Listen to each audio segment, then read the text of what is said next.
ফাতেমা, আমি তোমার বিয়ে ঠিক করে ফেলেছি। মাগো, তুমি কি বিয়েতে রাজি? ফাতেমা কোনো কথা বলছে না।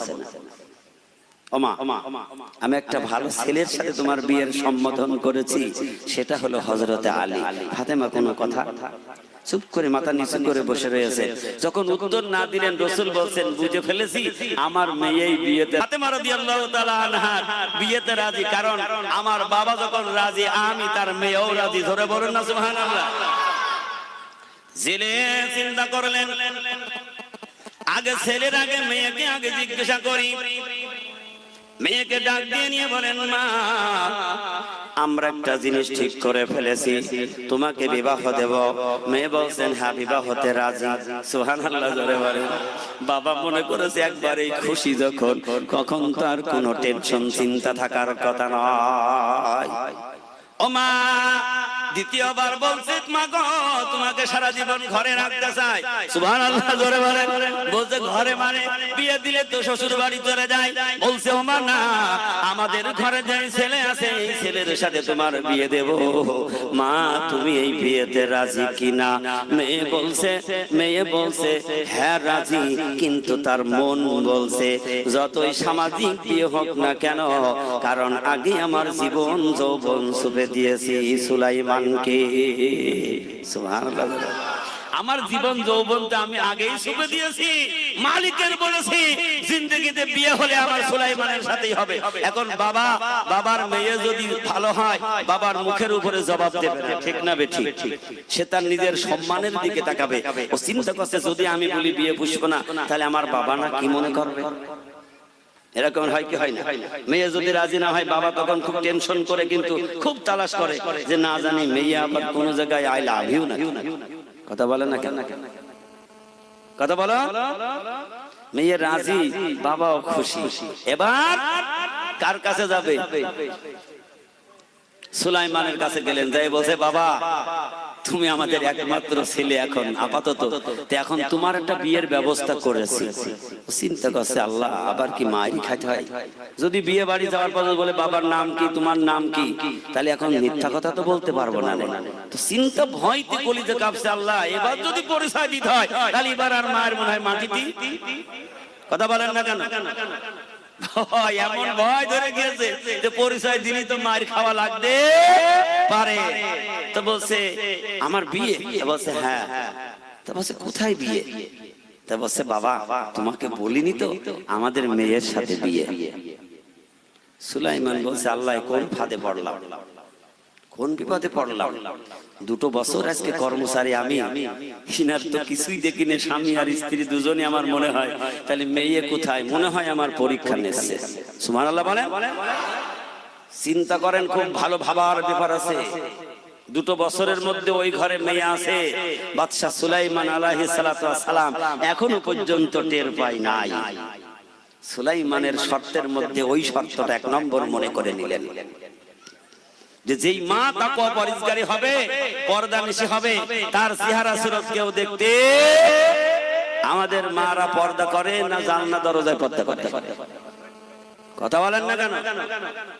আল্লাহ রাব্বুল আলামিন বলেন, ওয়াকরনা ফি বুয়ুতিকুন্না ওয়ালা তাবাররাজনা তাবাররুজাল জাহিলিয়াতিল উলা।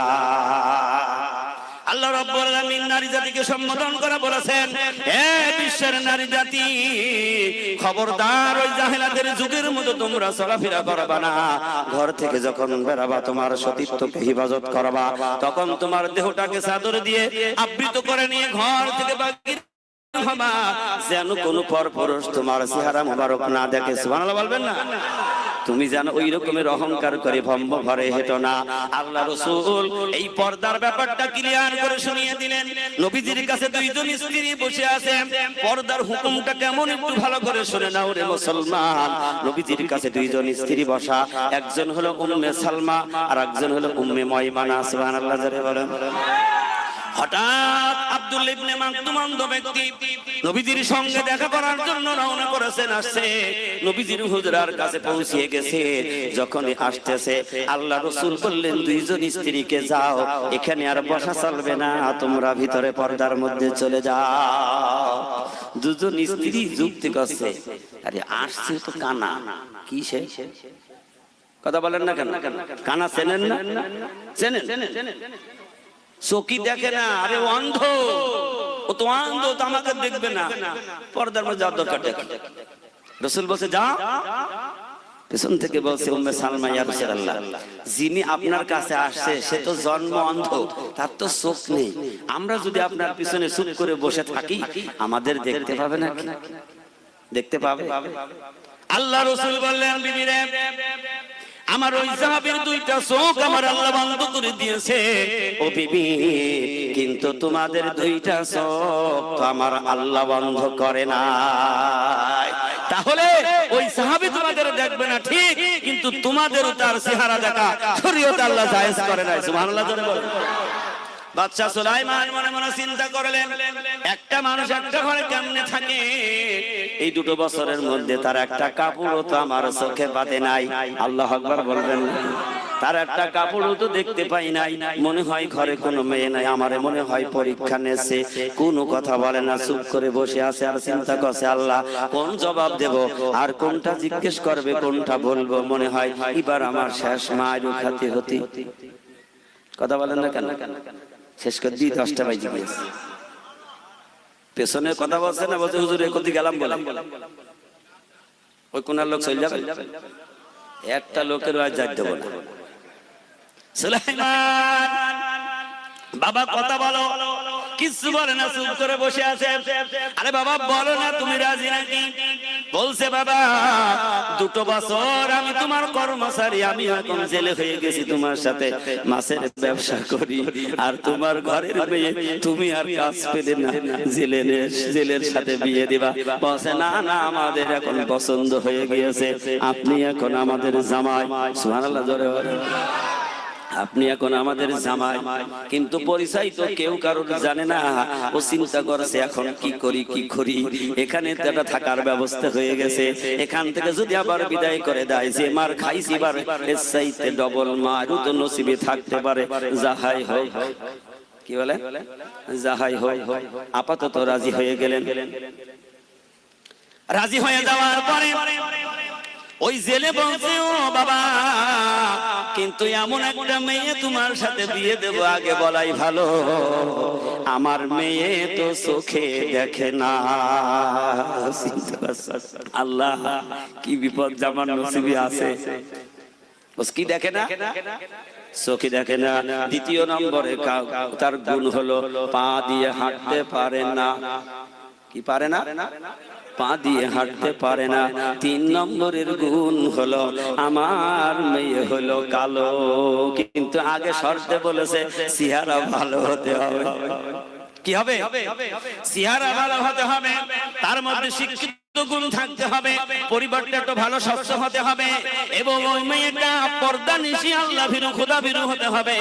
এই গুণওয়ালা যদি মেয়ে হয় ঘটকের যা, তাহলে আমি সুলাইমান বিয়ে করব।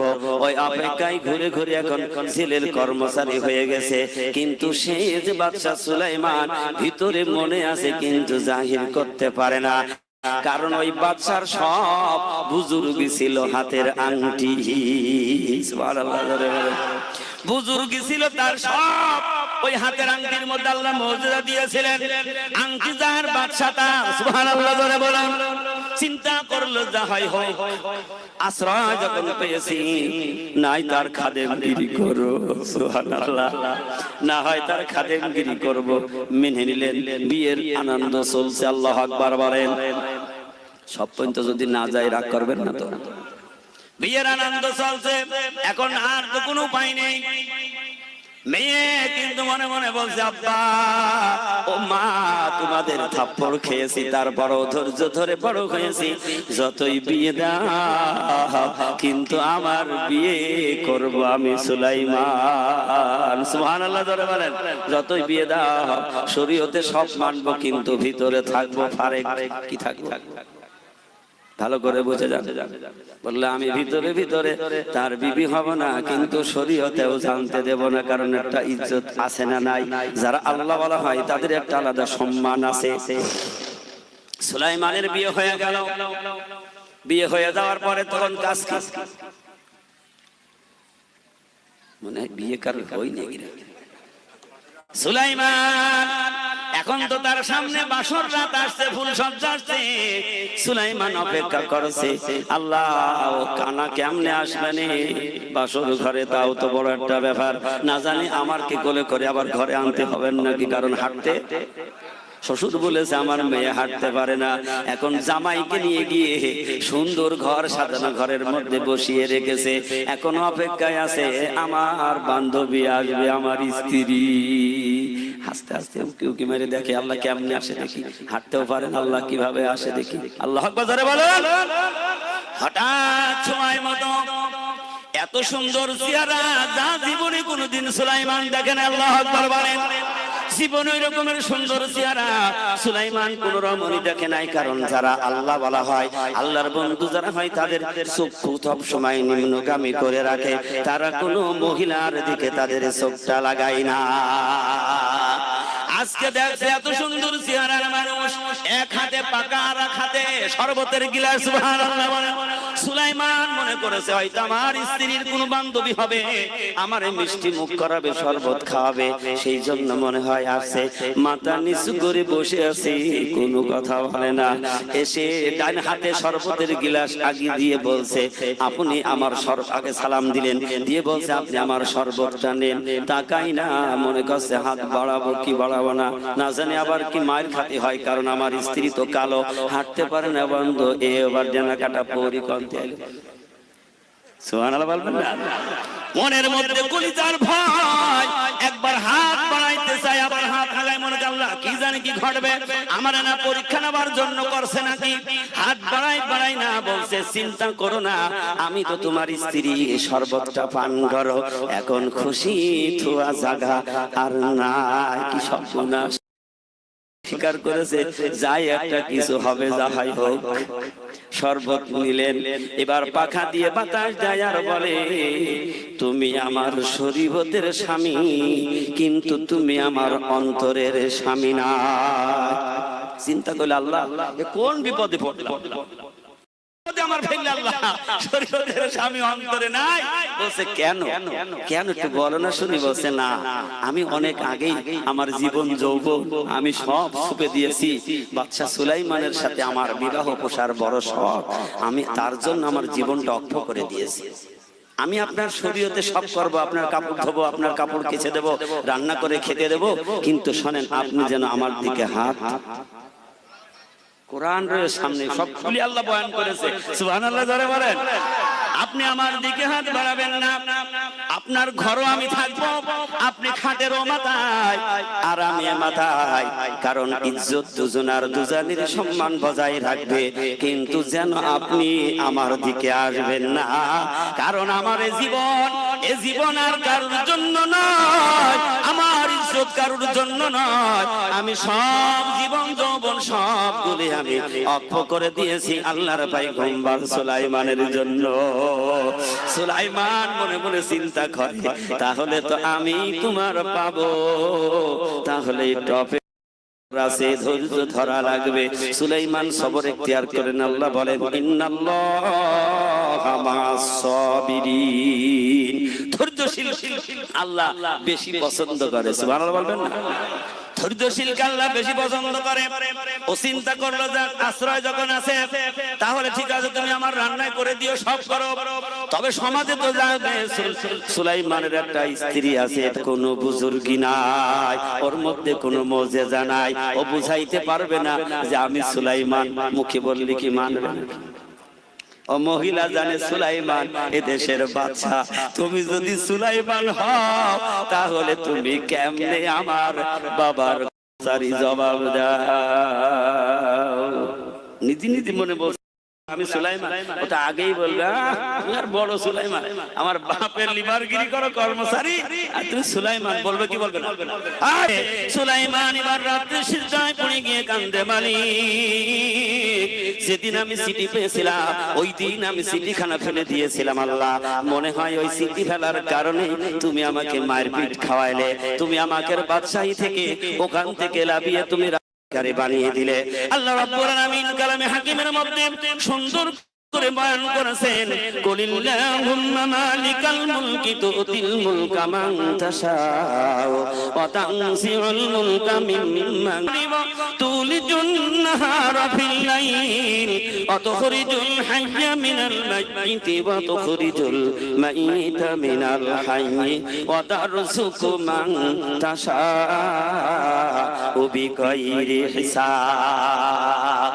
আল্লাহ তাআলা কালামের মধ্যে বলেন, আমি মৃত্যুকে জীবিত বানাইতে পারি, আমি জীবিতকে মৃত্যু ঘটাইতে পারি, আমি আল্লাহ তাআলা সম্মানীওয়ালাকে বেইজ্জত করে দিতে পারি, আমি আল্লাহ তাআলা আর বাদশাকে ফকির বানাইতে পারি, আমি রাস্তার ভিখিরিকে আমি আল্লাহ বাদশাহী চেয়ারে বসাই দিতে পারি।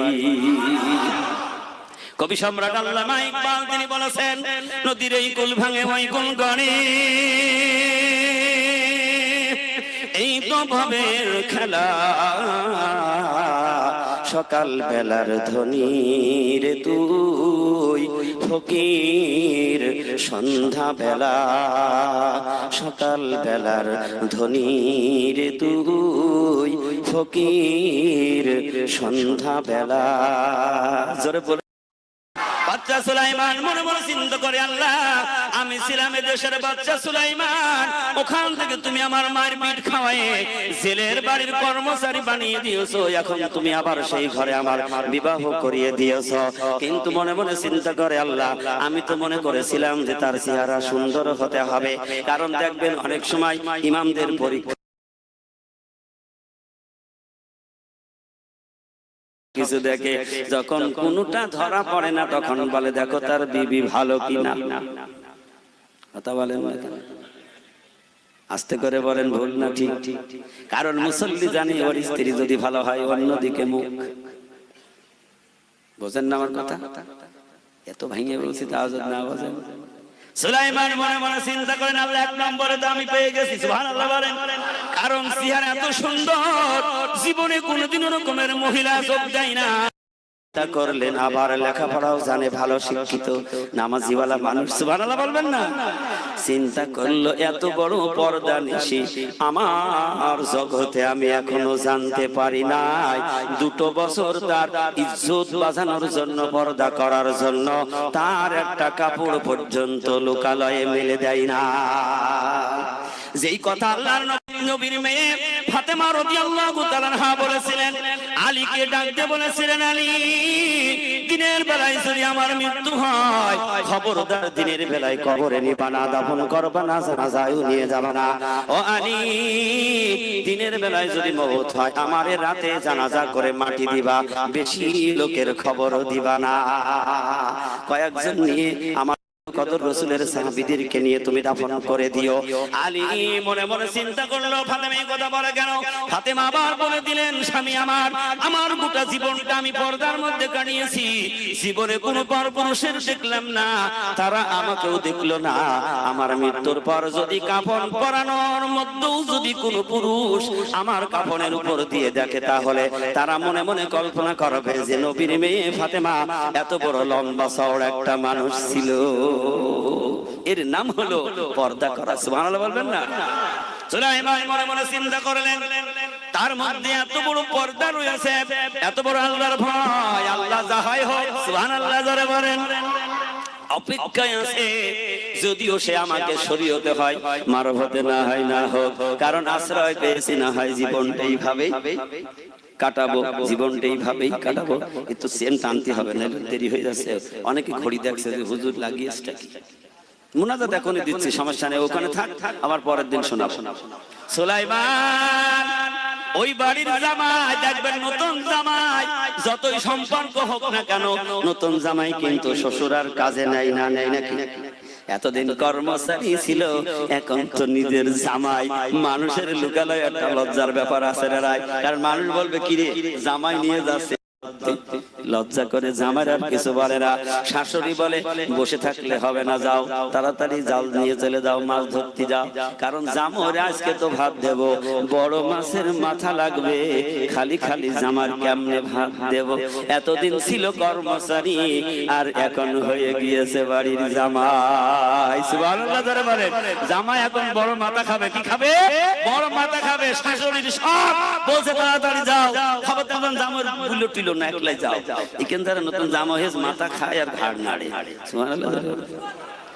নতুন নতুন জামাই নেই কি শ্বশুর বাড়ি গেলে পয়লা দিন তো খাসির আস্ত মাথা, ও খাইতে পারবেন কি পারবেন না সেই জন্য খা খা জমবে আছে না না, জামুর এত বড় মাথা দিয়ে বলছে খা, ও গিলতে পারবেন কিনা সেই হিসাব করে না। দরদের জ্বালায়, মহব্বতের ভালোবাসায় মাছের মাথা, খাসির মাথা দেয় কি দেয় না বলুন? আপনারা যারাই জামাই হয়েছেন, শ্বশুর বাড়ি খেয়েছেন, খান না, নিজের জামাইকে দিতে হয়। একাই মাছ ধরতে চলে গেলেন। সুবহানাল্লাহ ধরে বলে, জেলে নিয়ে একা জেলে মাছ ধরতে লেগেছে। জাল টানার সাথে সাথে বিশাল বড় একটা মাছ জালের মধ্যে ঝটপট করতে। সুবহানাল্লাহ ধরে বলে, এই মাছ পাওয়ার পরে এত আনন্দ, একটা নেই যখন বড় মাছ পেয়ে গিয়েছে, সাথে সাথে দৌড়ায় বাড়ি চলে আসলেন। এখন বাড়ি এসে ডাক বিবি, আল্লাহ কি ব্যবস্থা করেছে দেখো, তুমি যা বলেছো আল্লাহ কবুল করে নিয়েছে, কারণ কবুল তো করবে, তুমি না আল্লাহর বন্ধুর খাওয়ানোর জন্য নিয়ত করেছো, কারে খাওয়াবা? তিনি তো হলো আল্লাহর পয়গম্বর। আমার আল্লাহ তাআলা বলেন, যদি আমি আল্লাহকে পাইতে চাও আমার বন্ধুর সাথী হয়ে যাও। সুবহানাল্লাহ ধরে বলেন, আল্লাহ রাব্বুল আলামিন কালামে হাকিমের মধ্যে বলেন, কুলিন কুনতুম তুহিব্বুনাল্লাহ ফাত্তাবিউনি ইউহিব্বুকুমুল্লাহ ওয়া ইয়াগফির লাকুম যুনুবাকুম আল্লাহু গফুরুর রহিম। আল্লাহ তাআলা বলেন, ও আমার হাবিব বিশ্ব নবী, তুমি গোটা জাহানের সমস্ত মানব জাতিদেরকে বলে দাও, ওই সকল মানব জাতি যদি আমি আল্লাহকে রাজি খুশি পাইতে চাই, আমি আল্লাহকে যদি তারা পায়, পাওয়ার ব্যবস্থা হলো আমার হাবিবের অনুসরণ অনুকরণ করা, তার ইত্তেবা করা, তার সাথে ভালো আচরণ করা। যদি তারা করতে পারে, আল্লাহ বলেন আমি তাদের তামাম জিন্দেগীর গুনাহগুলো মাফ করে দেব। কারণ ভালোবাসছে কার? তিনি তো আল্লাহর পয়গম্বর বাদশা সুলাইমান। সুবহানাল্লাহ বলে, এমন পয়গম্বরের ভালোবাসা মহব্বত করে নিয়ে নিজের জামাই বানাচ্ছে আল্লাহ আরো খুশি। সুবহানাল্লাহ বলেন, আল্লাহ তাআলা বলছে আমি ব্যবস্থা করছি, তুই ধৈর্য ধরেছিস, তুই যে ওই জেলের মেয়ে তোর সাথে বিয়ে হবে, রাগ করে দৌড় মারে পালাস নাই। সুবহানাল্লাহ জোরে বলেন, তুই যদি দৌড় মারে রাগ করে পালাই দিস, আমি আল্লাহ তোরে আরো ব্যবস্থা কঠিন করে দিতাম। কারণ ধৈর্য ধরে স্বীকার করে নিয়েছো জেলের মেয়ের সাথে তোমার বিয়ে, আল্লাহ বলছে দাঁড়াও, এখনই আমি তোমার কাজ সমাধান করে দিচ্ছি। সুবহানাল্লাহ জোরে বলো। এইজন্য আল্লাহ বলেন, বান্দা আমার দিকে যদি এক হাত আগিয়ে আসে, আমি আল্লাহ তার দিকে দুই হাত আগিয়ে যাই। আল্লাহ রাব্বুল আলামিন বলেন, বান্দা আমার দিকে যদি হেঁটে আসে, আমি আল্লাহ তার দিকে দৌড়ায় যাই। বান্দা যখন একটা মজলিসে বসে আমার নাম স্মরণ করে, আমার উচ্চারণ করে, আমি আল্লাহ তাআলা বসাইতে হাজার গুণ বড় মজলিসের মধ্যে বসে আমি বান্দার স্মরণ করি। ও সুলাইমান, ধৈর্য ধরেছো, জেলের কর্মচারী হয়েছো, আবার জেলের মেয়ের সাথে বিবাহের জন্য রেডি হয়েছো, বিবাহ হয়ে গেছে, আমি আল্লাহ তোমার আর কষ্ট দেব না, ব্যবস্থা আমি আল্লাহ করে দিয়েছি। আল্লাহ ইশারা করে দিলেন, ওরে খন্নাস, বাদশাহী করবি শুধু এখানে না, আর ওদিকে যাবি। বাচ্চার হুকুম হয়ে গেল, যা সাগরের এই প্রান্ত থেকে ওই প্রান্তে যা, তুই একটু বাদশাহী করে আয়। ও তো জানে না, ও বোঝে না, হাতের আংটি তো মিল আছে সুলাইমানের হাতের সাথে, কারণ আল্লাহ আংটি খাস করে পাঠিয়েছে বাদশা সুলাইমানের জন্য। ও আংটি এখনো আছে, ও আংটি হাতে দিলে মুজিজা আর কেউ পাই না। আল্লাহু আকবার বলে। আর হাতের সাথে তিনি হলো বাদশা সুলাইমান। সুবহানাল্লাহ বলেন। ও খন্নাসের হাতের সাথে কোনো মিল নেই, কোন রকম নিয়ে থাকে, ও উড়াল দিয়ে চলে যাচ্ছে, জেনেরা উড়তে পারে আরে কি পারে না, কারণ ও তো ওই মর্যাদা দেখাই না, কারণ জেনের শক্তিতে উড়ে বেড়ায়। পূজারা মনে করে মনে হয় এই হলো আসল বাদশা। এবার নদী পার হয়ে চলে যাচ্ছে, হাতের সাথে সেট নেই, যাহা মাত্র উড়াল দিয়ে ঝাড়া দিয়েছে, আংটি হাতের থেকে সাগরের মধ্যে পড়ে গিয়েছে। ও সাগরে আংটি পড়ে গেলি খুঁজে কি পাবে নাকি? কোথায় পড়েছে ওর কোনো ঠিকানা নেই। আল্লাহ তাআলা বললেন, ওরে মা, জামাই তোর মাথা খাবে, তাড়াতাড়ি রেডি হ, হা কর, তোর গালের মধ্যে আমি আংটি ঢুকিয়ে দেব। আংটি গেল কোথায়? কোথায় গেল? ছেলে মাছ পেয়ে বড় আনন্দ, দৌড় দিয়ে চলে গেলেন। বিবি ডাক দিয়ে বলে, বিবি তাড়াতাড়ি মাছ কটো ভাজো, জামাইরে নাস্তা দাও, মাছ দিয়ে খেতে দাও। এবার শাশুড়ি বলছে, মাকে ডাক দিয়ে বলছে, তার মানে মেয়েকে ডাক দিয়ে বলছে, না না, স্বামী আর স্ত্রীর মধ্যে ভালোবাসা, সম্পর্ক, মহব্বত গড়বে। কারণ মেয়ে স্বামীকে বলছে, মেয়ের ডাক দিয়ে বলো, কারণ আনাগুনা মন দেখলে বোঝা যায় কি যায় না। কথা বলে না কেন? আনাগোনা দেখলে এগুলি ভেঙে বুয়াজ করা যাবে না। আনাগোনা দেখলেই বোঝা যায় কটকট কার ভালোবাসে, ঠিক না ঠিক? চিন্তা করলে ওরে দাও মাছ করতে, সম্পর্কটা ভালো হোক, জামাই খুশি হোক, জামার বিবি মাছ করে আমারে খাওয়াইছে। সুবহানাল্লাহ জোরে বলেন। বাবা আমার কথা মতো যাহা মাত্র বটিতে মাছের গলায় ঠেলা দিয়ে পোষ লাগাইছে, পোষ দেওয়ার সাথে সাথে ছান করে আওয়াজ হয়ে বটির পাশে পড়ে গেল। তাকিয়ে দেখলো, কিরে, এই যে মনে হচ্ছে হীরা মণি মুক্তার একটা জিনিস, সুন্দর একটা আংটি। তাড়াতাড়ি মুছে নিয়ে শাড়ির আঁচলে বান্দা সারা। এইটা হলো মেয়েদের খাসিলত, মেয়েদের কি একটা অভ্যাস। কারণ কোনো কিছু পাইলেই শাড়ির আসলে জমের গিরো দেয়, দেয় কি দেয় না? স্বামী যদি একটা টাকা দেয়, 14টা ভাঁজ করবে, ভাঁজ করে ওপরে বাঁধবে। কথা বলে ঠিক না? ঠিক না? আপনাদের এসব নেই নাকি? আংটি আসলে বান্দা চিন্তা করলো, আমি শরীয়তের স্বামী পেয়েছি, ওরে একটু বুঝ দেব, উপর উপর ভালোবাসা দেব, আংটি কারুর দেখাবো না, আংটি তারে দেব। পরিষ্কার করে রেখে দিয়েছে। একটু আসতে বলুন সুবহানাল্লাহ।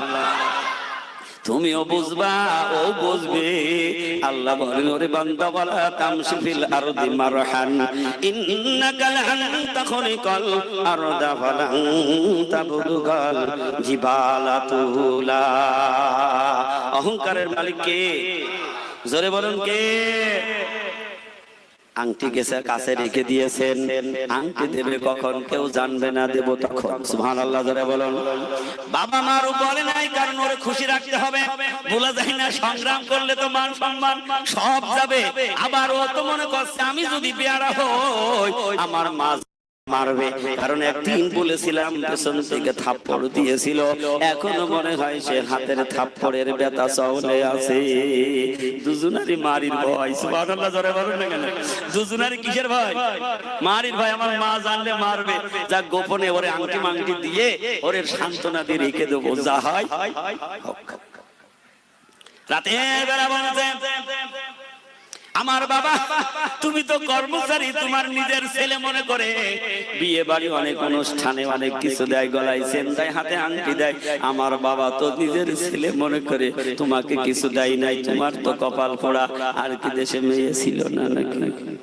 তার মানে আমার থেকে ফসি গেলেই তো আমি সুলাইমানের জন্য অপেক্ষা করবো। সুবহানাল্লাহ জোরে বলুন। সুলাইমান বলে, তাহলে কি তুমি কিছু দেবে নাকি? বলে, আজকে আমি একটা নিজের থেকে একটা আংটি দেব। সুবহানাল্লাহ জোরে বলেন। সুলাইমান অন্তরের মধ্যে বলছে, আল্লাহ যদি আমার ওই খন্নাসের আংটি আমি পাইতাম, এখনই মুজিজা দেখাই আমার বিবিকে নিয়ে আমি সিংহাসনে চলে যাইতাম। কারণ আল্লাহর বন্ধুরা তারা কখনো আল্লাহকে ভোলে না, অন্তরের মধ্যে তাদের আল্লাহর জন্য কোনো ভয় থাকে না। সুবহানাল্লাহ জোরে বলেন। এবার বলছে, আংটিটা তুমি নাও, কারণ ও আংটি চেনে তো সুলাইমান। সুবহানাল্লাহ জোরে বলেন। ও বিবি তো আংটি চেনে না, সুলাইমান চেনে ওই আংটি। চিন্তা করলো, কি রে, আমার আংটি নিল খন্নাস, এখন কেমন করে ছেলে মেয়ের কাছে আংটি গেল, ব্যাপারটা কি? সুবহানাল্লাহ জোরে বলেন। এখন আমি কি পরিচয়টা দেব নাকি? আল্লাহ বলো সুলাইমান এখনো সময় হয়নি, পরিচয় ওপেন করো না, একটু ধৈর্য ধরো সুলাইমান, এখনো তুমি পরিচয় দিও না। সুবহানাল্লাহ বলবেন না? নোটিশ জারি হয়ে গেলে পরিচয় দেবে, কারণ তিনি তো আল্লাহর পয়গম্বর, আল্লাহর বন্ধু। আল্লাহু আকবার বলেন। সুলাইমান মনে মনে চিন্তা, আল্লাহ একটু দেরি করতে বলেছে, পরের দিন বলে দেব। সকালবেলা ডাক দেব, বিবি তুমি মনে হয় ভুল করছো, তোমার বিয়ে মনে হয় সুলাইমানের সাথে হয়েছে।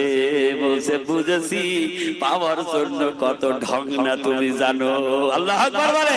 তুমি সুলাইমান সাজলে হবে না, কারণ তুমি কি জানো, এদেশের বাচ্চা সুলাইমান হাওয়ার তক্তা নিয়ে সফর করে। আল্লাহু আকবার বলেন। সুলাইমান মনে মনে চিন্তা করে, একটা তক্তা টান দিয়ে সরিয়ে দেখি না কি করি। আবার মনে মনে চিন্তা করছে, ভয় তো আছেই। সুবহানাল্লাহ বলেন, যে এখন এই মুহূর্তে পরিচয় দিলে না জানি কেউ ধরে আবার পিটাই নাকি। আল্লাহু আকবার বলেন। আবার কেউ পিটাই নাকি। আবার চিন্তা করলো, না পরিচয় দেব না, কতকাল এভাবে থাকবো। আল্লাহু আকবার বলেন। বিবির ডাক দিয়ে বলে, ওরে বিবি তুমি মনে হয় সুলাইমানের সাথে বিয়ে করেছো। বসে ও সব লাভ হবে না, সব বলে কোনো লাভ হবে না, কারণ আমি তোমাকে বলেছি আমার জীবন যৌবন সব উৎসর্গ করে দিয়েছি দেশের বাচ্চা সুলাইমানের জন্য। যদি কোনোদিন বাচ্চা সুলাইমান আমাকে বিয়ে বসে সেতদিন পর্যন্ত আমি অপেক্ষায় থাকবো। দুনিয়ায় না হলে মরণের পর সুলাইমানের জন্য জীবন যৌবন দিয়ে দেব। ডাক দিয়ে বলছে, তুমি কি শোনোনি লাইলি মজনুর কিসসা? কি তুমি শোনোনি? তুমি কি ইউসুফ জুলাইখার ঘটনা শোনোনি? একটু কি জানো না? তুমি কি কোনোদিন শোনোনি জুলাইখা জীবনটা সব বিলিয়ে দিয়েছিল শুধু ইউসুফকে পাওয়ার জন্য? সুবহানাল্লাহ জোরে বলেন। কারণ আমার বিশ্বাস, জুলাইখা যদি বুড়ি বয়সে ইউসুফকে পায়, আমি একদিন না একদিন বাদশা সুলাইমানকে পাবো। জোরে বলুন সুবহানাল্লাহ। দুজনার মনের মধ্যে কৌতূহল জেগে গেল, কিরে বাদশা সুলাইমান চিন্তা করলো, আর গোপন করে লাভ কি, পরিচয়টা ওপেন করে দিই। সুবহানাল্লাহ। শ্বশুর বাড়ি পর্যন্ত যাওয়া যাবে না, এখানেই শেষ রাখতে হবে। 10:35 কত বাজে? 10:35। আমার বন্ধুরা ভাইরা, সুলাইমান আল্লাহর কাছে শুধু চাই, আল্লাহ তুমি ওপেন করাও। সুবহানাল্লাহ করে বলেন, আল্লাহ তুমি ওপেন করাও। কারণ হাতে যখন আংটি থাকতো, সুলাইমান আলাইহিস সালাতু ওয়াস সালাম পশু পাখির ভাষা বুঝতো, তাদের সাথে কথা বলতো। পশু পাখিও সুলাইমানের সাথে কথা বলতো। একটা পিপিলিকার ভাষা পর্যন্ত সুলাইমান জানতো। পিপিলিকাও সুলাইমানের সামনে দাঁড়িয়ে কথা বলতো। সুবহানাল্লাহ জোরে বলেন। যখন মন চাইতো সফরের জন্য, সুলাইমান তার ওই তক্তার উপরে বসতেন, হাতে আংটি নিয়ে বসতেন। তক্তা অমনি হেলিকপ্টারের মতো উড়ে যাইতে থাকতো। সুলাইমান যখনই মনে করতেন তখনই সেখানে দাঁড়িয়ে পড়তেন। সেখানেই সুলাইমান প্রজাদের দেখাশোনা করত। সুবহানাল্লাহ বলবেন না? বিবি তুমি তো সুলাইমানের স্ত্রী হয়ে গেছো। বলছে কেমনে হলাম? বলে আজকে সকালবেলা আমি তোমার দেখাবো আমি তো সেই সুলাইমান। তুমি জানো না আমি সুলাইমান? বললো না, বিশ্বাস হয় না। যদি তুমি দেখাতে পারো, আমার বাড়ি একটা কাঠের তক্তা আছে, ওর উপরে চড়বা। তুমি যদি উপরে উঠতে পারো, আমি তোমাকে মেনে নেব, তুমি সুলাইমান। হ্যাঁ, সকালবেলা সুলাইমান একটা তক্তা বসেছে। এবার সুলাইমান আস্তে আস্তে উপরের দিকে উঠতে রয়েছে। চিৎকার দিয়ে বলুন সুবহানাল্লাহ। তারপরও বিবি মনে করে না জানি কোন জাদু টাদু করছে নাকি। কথা বলেন, কোন জাদু টাদু করছে নাকি। এরকমের অনেক আলোচনা সামনে রয়েছে। এই জন্য আমার আব্বারা ভাইয়েরা, আল্লাহ তাআলা নিজে এমন একজন মালিকের সামনে অহংকার করার আমার আপনার কিছু না। এই কথা ঠিক না বেঠি? এই জন্য আমার সম্মানিত বাবারা ভাইয়েরা, আমি আজকে পর্যন্ত রাখতে চাচ্ছি। এরপরে যদি আলোচনা হয় তাহলে সিংহাসন পর্যন্ত যাওয়া হবে। কথা বলুন, একটু জোরে বলুন না সুবহানাল্লাহ। ওর সিকুল করতে এখনো 1 ঘন্টা সময় লাগবে, কারণ কালকে ফজরের নামাজ না পড়লে কাল রবিবারে কোরআন ক্লাসে ঝেঁকি মারলি খবর আছে। কথা বলেন না কেন আমার আপনারা ভাইয়েরা? এই জন্য হুজুর কেবলার হুকুম হলো বেশি রাত করা যাবে না, 11টা প্রায় বাজতে চলেছে। আল্লাহ হায়াতে বাঁচালে ইনশাআল্লাহ বাকি অংশ শোনানো হবে। সবাই বলি আল্লাহুম্মা আমিন। আর একটু জোরে বলেন আল্লাহুম্মা আমিন। কোন জমিনের মাটি আমার হবে গোরস্থান, কোন জমিনের মাটি আমার হবে গোরস্থান। কাদের চোখের জলে আমি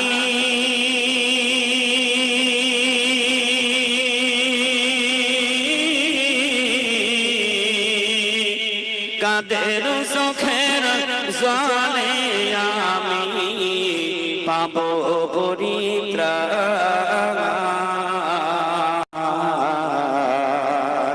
কোন জমিনের মাটি আমার হবে গোরস্থান, কোন জমিনের মাটি আমার হবে গোরস্থান।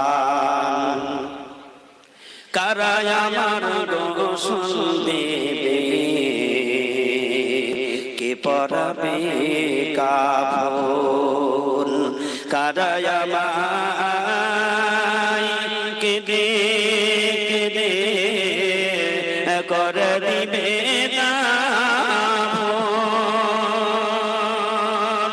কারায় আমার গোসল দেবে, কে পরাবে কাফন, কারায় আমায় কেঁদে কেঁদে করে দিবে দাফন, কারায় আমার পাশে বসে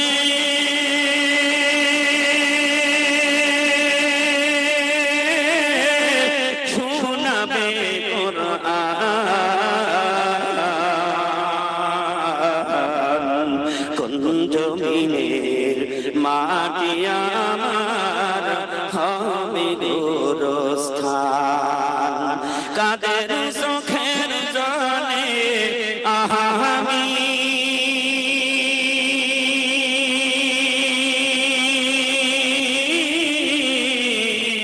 কাদের চোখের জলে আমি পাবো পরিত্রাণ,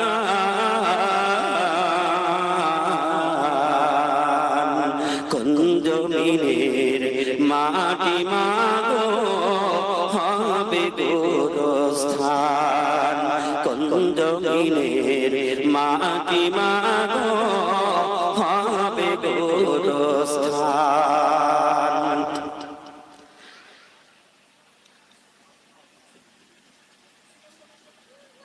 কার কাঁধে ছড়ে আমি কবর দেশে যাব, জানি না কার মুনাজাতে খোদার রহম পাবো, কার কারণে করবে ক্ষমা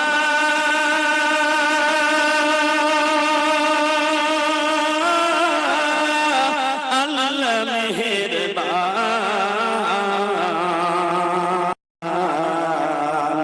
কোন জমিনের মাটি আমার হবে গোরস্থান, কোন জমিনের মাটি মাগো হবে গোরস্থান।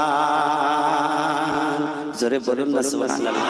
আমার আপনার কবর কোথায় হবে কেউ জানি না, কেউ জানি না। আর কোন দিন দুনিয়া ছেড়ে চলে যাব সেটাও কিন্তু আমরা কেউ জানি না। এই দুনিয়াটা হলো আমাদের আল্লাহ তাআলা একটা পরীক্ষার হলে পাঠিয়েছে, ঠিক না বেঠিক? কখন ডাক এসে যাবে। তাই আমার মুর্শিদ কি বললেন, বাবা এই দুনিয়ার রঙ্গমঞ্চে মেপে থেকো না, এই একদিন ছেড়ে চলে যেতে হবে। এই তো পাশেই কবরস্থান, ঠিক কিনা বলুন? কত মানুষ এই সন্ধ্যালিয়া থেকে ওখানে ঘুমিয়ে আসে, আসে না নাই? একটা কথা জিজ্ঞেস করি, বলুন তো তারা কি নিয়ে গেল? আজকে এখানে যারা আপনারা বসেছেন অনেক সঞ্চয় করছেন, নিয়ে যাবেন নাকি? কথা বলেন না কেন? না সন্তানরাই দেবে? আপনি যতই একটা সুন্দর বাড়ি বানান না কেন, ওই বাড়িটাও কিন্তু আপনার নয়। কথা বলেন না কেন? যদি আপনার বিবিকে বলেন যে বিবি এত টাকা খরচ করে এই ফ্ল্যাট বাড়িটা বানালাম, উপরতলা যা হয় হোক, নিচে তো কয়েকটা রুম আছে, আপাতত তুমি একটা কোনায় একটা রুম আমাকে দিও, ওখানে আমার কবর দিও, বললি যদি সন্ধ্যাবেলা বলেন না, ও জানবে আজকে বোধহয় ওই বাজার থেকে মাল খেয়ে গেছে, মাথা ঠিক নেই। কথা বলেন না কেন? বলো কয় গিলাস হেরেছো, বলবে কি বলবে না? বলেন মাথাও ঠিক নেই, এই কাজ কেউ করে? আর আল্লাহ রাসূল বিশ্বনবী হযরত আয়েশা সিদ্দিকা রাদিয়াল্লাহু তাআলা আনহার হুজরার মধ্যে রাসূল একটু আরাম ফরমাচ্ছেন, আর আয়েশা সিদ্দিকা রাদিয়াল্লাহু তাআলা আনহা পা দুইটা শাট করে দিয়ে উরুর উপরে নবীজির মাথা। সুবহানাল্লাহ বলুন। আয়েশার হাতের আঙ্গুল চিরুনি, হাতের আঙ্গুল কি? এই কবরের গজল বললাম তো, দু একটা কথা বলে শেষ করে দেবো, রাগ করবেন আপনারা? সোনামণিরা রাগ করে না, শোনা এই রাত তো শেষ রাত হয়ে যেতে পারে। আয়েশার হাতের আঙ্গুল হলো চিরুনি, রাসূলের মাথার চুলগুলি আছড়িয়ে দিচ্ছেন হাত দিয়ে দিয়ে। সুবহানাল্লাহ বলবেন না? রাসূল আয়েশার উরুর উপরে মাথা রেখে একটু আরাম ফরমাচ্ছেন। আয়েশা চিন্তা করলো রাসূলকে এরকম কাছে কখনো পাইনি, সব সময় রাসূল ব্যস্ত থাকে দিনের কাজ নিয়ে, তা আজকে আমার একটু সুযোগ চান্স হয়েছে, রাসূলের কাছ থেকে আমার মনের কথাটা আজকে জেনে নেব। সুবহানাল্লাহ আসতে বলেন। আয়েশা ডাক দিয়ে বলেন, ইয়া রাসূলুল্লাহ, আপনার কাছে আমার একটা কথা শুনতে মন চায়। ইয়া রাসূলুল্লাহ, আপনি আমাকে বলবেন কি? রাসূল বলেন, আয়েশা রে বলো কি তুমি শুনতে চাও? আয়েশা বলেন, ইয়া রাসূলুল্লাহ, আপনি যেদিন চিরনিদ্রায় ঘুমাবেন, আপনি কোথায় ঘুমাবেন ঠিক করেছেন কিনা বলেন? রাসূল কোনো কথা বলেন না। ইয়া রাসূলুল্লাহ, হাবিবাল্লাহ, আপনি কি জান্নাতুল বাকির মধ্যে ঘুমাতে মনস্থ করেছেন নাকি, যেখানে আপনার জলিল কদর সাহাবী আল্লাহ রাসূল কোনো কথা বলে না? আয়েশা সিদ্দিকা রাদিয়াল্লাহু তাআলা আনহা বলেন, ইয়া রাসূলুল্লাহ, আপনি কি খাদিজা রাদিয়াল্লাহু তাআলা আনহার পাশে ঘুমাবেন না মনস্থ করেছেন নাকি? রাসূল কোনো কথা বলে না।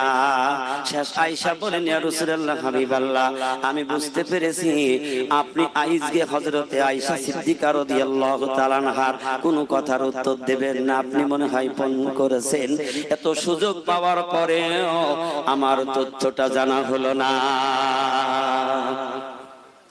আল্লাহর নবী বিশ্বনবী বলেন, আয়েশা সিদ্দিকা রাদিয়াল্লাহু তাআলা আনহাকে বলেন, আয়েশা, আমি নবী যেখানে যে অবস্থায় শুয়ে আছি আয়েশা, আমি যদি চিরনিদ্রায় যদি এখানে ঘুমাতে চাই রে আয়েশা, তুমি কি আমার জায়গা দেবে নাকি? কারণ ছিল হযরত আয়েশা সিদ্দিকার। আবু বকর সিদ্দিক রাদিয়াল্লাহু তাআলা আনহা তার মেয়েকে ওই ঘরটা দিয়েছিলেন, ওইটাই ছিল রাসূলের হুজরা। সুবহানাল্লাহ বলবেন না? যিনি এত বড় বাদশাহী পাওয়ার পরও যার নামে দুনিয়ার কোন সম্পত্তি রেখে যান নাই, সুবহানাল্লাহ বলবেন না? আর আমরা সম্পদের পাগল, বাড়ির পাগল, গাড়ির পাগল, কথা বলেন, ঘরের পাগল। পাগল মন আমার তুমি কার লাগিয়া করলা রে সুখের ঘর। মন আমার তুমি কার লাগিয়া করলা রে বাড়ি ঘর। উপর তলায় বাতি দলে, উপর তলায় বাতি দলে, নিচ তলাতে অন্ধকার, তুমি কার লাগিয়া করলা রে সুখের ঘর। পাগল মন আমার তুমি কার লাগিয়া করলা রে বাড়ি ঘর। ভাই বলো বন্ধু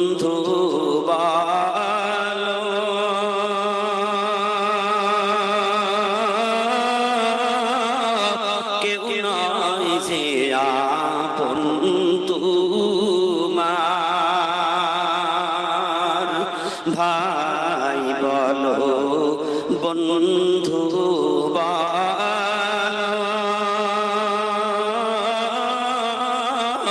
কেউ নাই জিয়া বন্ধু তোমার দুই সারা দিন কেঁদে হো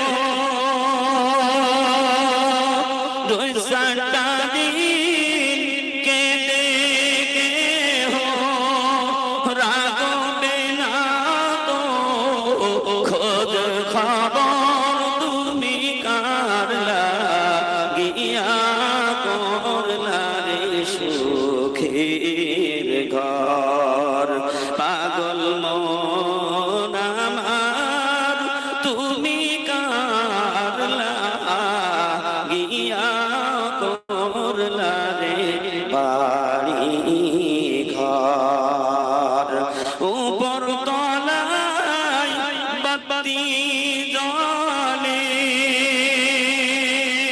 উপর তলায় বাতি জলে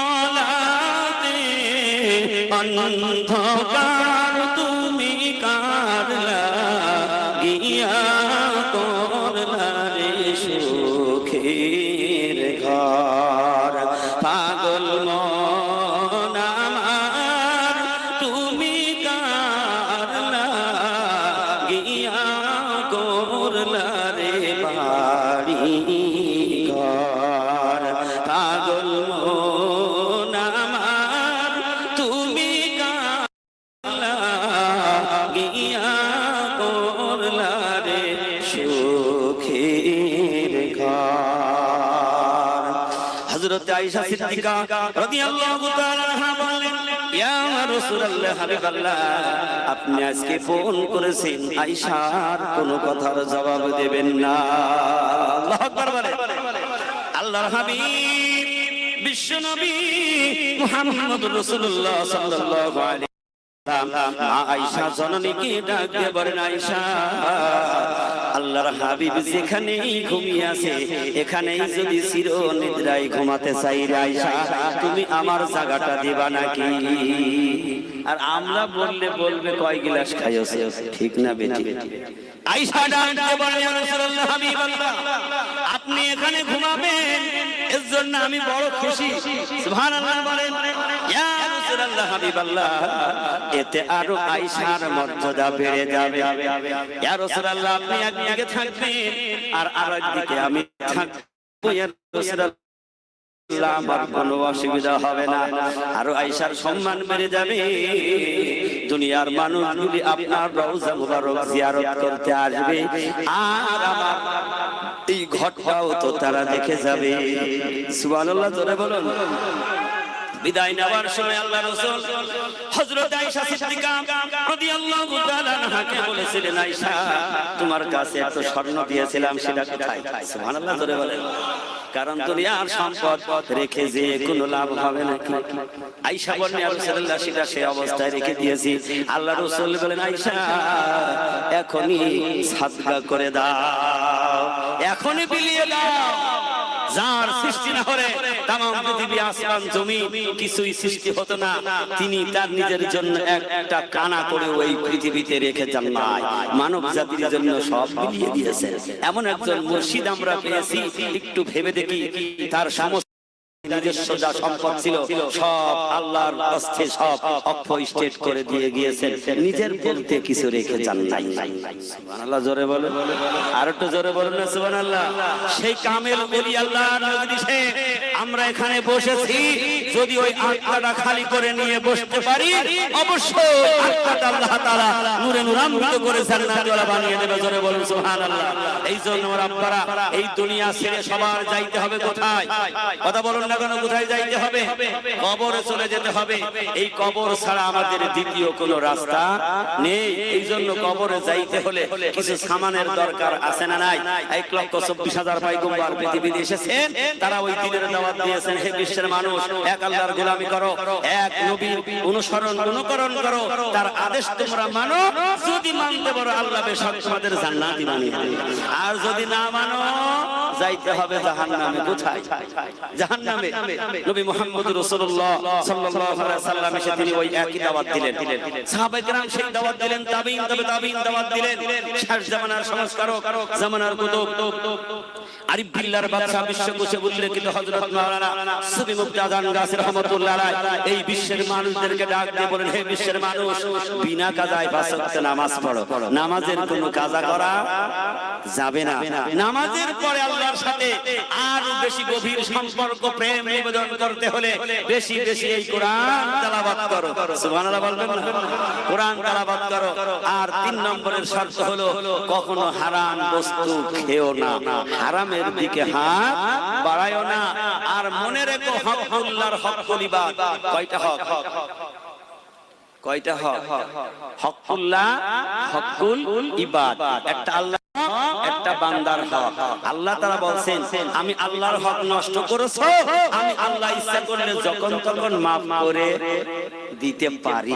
তুমি বান্দার হক নষ্ট করেছো, ওই বান্দা যদি তোমাকে maaf না করে, তুমি যদি হাজি হও, গাদি হও, হাফেজ হও, মুফতি হও, তুমি যত বড় যাই হও না কেন, ওই বান্দা maaf না করে দিলে আমি আল্লাহ তোমাকে maaf করে দেব না। এই জন্য খুব সাবধান, হকুল্লাহর হকুল ইবাদের দিকে লক্ষ্য রাখতে হবে। সুবহানাল্লাহ জোরে বলো। কারণ দুনিয়ায় নিজের জন্য পুঁজি করে কোনো লাভ নেই, খামাখা। কথা বলেন না কেন? কারণ তাই বলে যে একেবারে কিছু না করার কথা আল্লাহ তো বলেনি, বলেছে নাকি? আল্লাহ বলে, বান্দা তুই যদি নাও করিস, আমি তো আল্লাহ দিতে পারি, পারি কিনা? কিন্তু তার মধ্যে কি করবি? আমার শুকরগুজারি করবি, আমি আল্লাহ তাআলা তোর বাড়িয়ে দেব। অভাবীকে ধন্যাঢ্য বানিয়ে দেব আমি আল্লাহ। মুসা আলাইহিস সালাতু ওয়াস সালামের জামানায় 2 মিনিট সময় আছে বলে দিচ্ছি, ওদিক সিগন্যাল হয়েছে, এই পর্যন্ত না গেলে বলে হবে না। যা হয় হোক।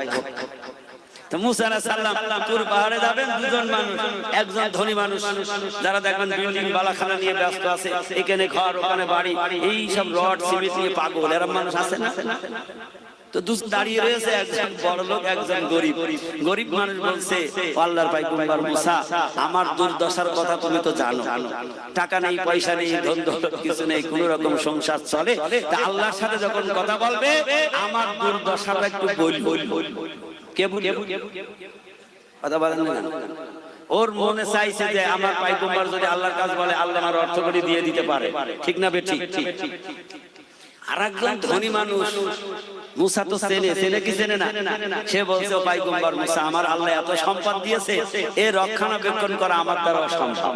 এ পাগল কয়জন আছে না? ধন দৌলত ছেড়ে দিতে চাই, একজন হাফেজ করেন যে আমি ছেড়ে দিতে চাই,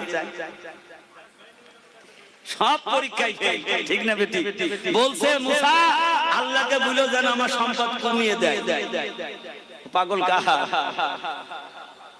আল্লাহর পাগল না হলে ওই কথা স্বীকার করে যে আল্লাহর কাছে বলল আল্লাহ যেন আমার সম্পদ কমিয়ে দেয়। তো মুসা আলাইহিস সালাম যখন বললেন, দুজনারই একই রকম উত্তর দিলেন। বলল, হে মুসা, ওই গরিবটাকে তুমি বলো সে যেন আমার শুকরগুজারি করে। কি করে? শুকরগুজারি করে। আর ওই বড় লোকটার কথা আল্লাহ তাআলা বলে দিলেন, হে মুসা, ওই ধনী মানুষটারে বলবে সে যেন আমার নাশুকরি করে। সুবহানাল্লাহ। এখন মুসা আলাইহিস সালাম ফিরে এসে বলছে, গরিব মানুষের বলছে, আল্লাহ তোমাকে শুকরিয়া আদায় করতে বলেছে, না খেয়ে শুকরগুজারি হয়। কথা বলেন না কেন? এখন চিন্তা করলো যে শুকরগুজারি কেন করব, মনের মধ্যে একটু গবেষণা করছে। মুসা আলাইহিস সালাম বলে দিলেন, আল্লাহ তাআলা বলেছে যে ব্যক্তি আল্লাহর শুকরিয়া আদায় করবে, আল্লাহ তাআলা তার নিয়ামত বাড়িয়ে দেবে। আর ওই ধনী মানুষ জানে যে আল্লাহর শুকরিয়া আদায় করলে লাভ। তো মুসা যখন বলেছে যে তুমি আল্লাহর নাশুকরি করবে, ধনী মানুষটা বলছে, না না না, কখনো সম্ভব নয়। আমার আল্লাহ যদি আমার আরো দেয় তবু আমার মালিকের নাশুকরি করতে পারবো না। জোরে বলুন না সুবহানাল্লাহ। এই জন্য আল্লাহ তাআলা আমাদের যে অবস্থায় রেখেছে, আমরা যদি শুকরিয়া আদায় করি, আমাদের নিয়ামত দেবে কে? একটু জোরে বলুন কে? আল্লাহ আমাদের সকল নিয়ামত দিয়ে পরিপূর্ণ করে দেবে। তার মধ্যে সবচেয়ে বড় বড় নিয়ামত আমরা পেয়েছি শেষ জামানায় নাইবি নবী পেয়েছি। সুবহানাল্লাহ জোরে বলো। তার হুকুম হলো 4টা। চতুর্থ নম্বরে হলো সাধ্যমতো তাকওয়া পরহেজগারি। যে ব্যক্তি করতে পারবে সেই ব্যক্তি আল্লাহর জান্নাতি হয়ে যাবে, অনন্তকালের জন্য সেই ব্যক্তি সুখীময় জীবন হয়ে যাবে।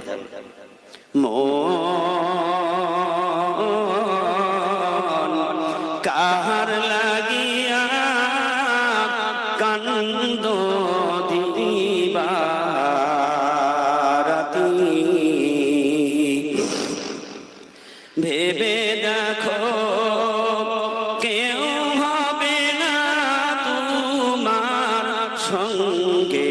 সাথী কাহার লাগিয়া কানন্দ দিবা রাতি আপন আপন বইলা যারে ভাবছ সারাক্ষণ আসলে যে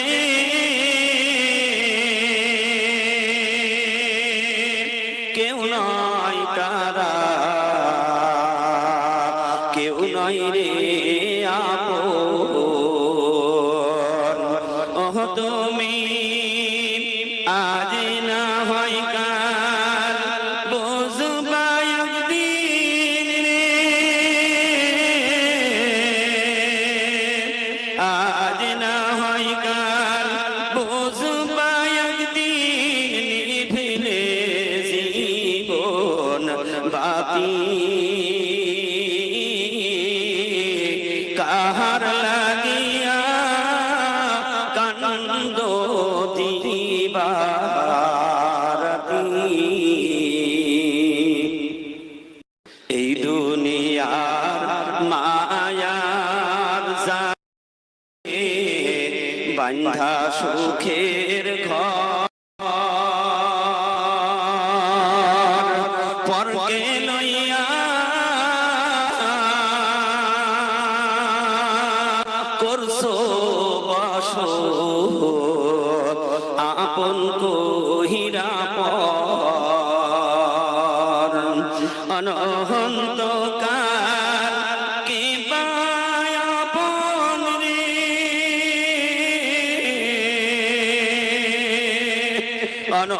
অনন্তকাল কে পায় আপন করলি কারে সাথী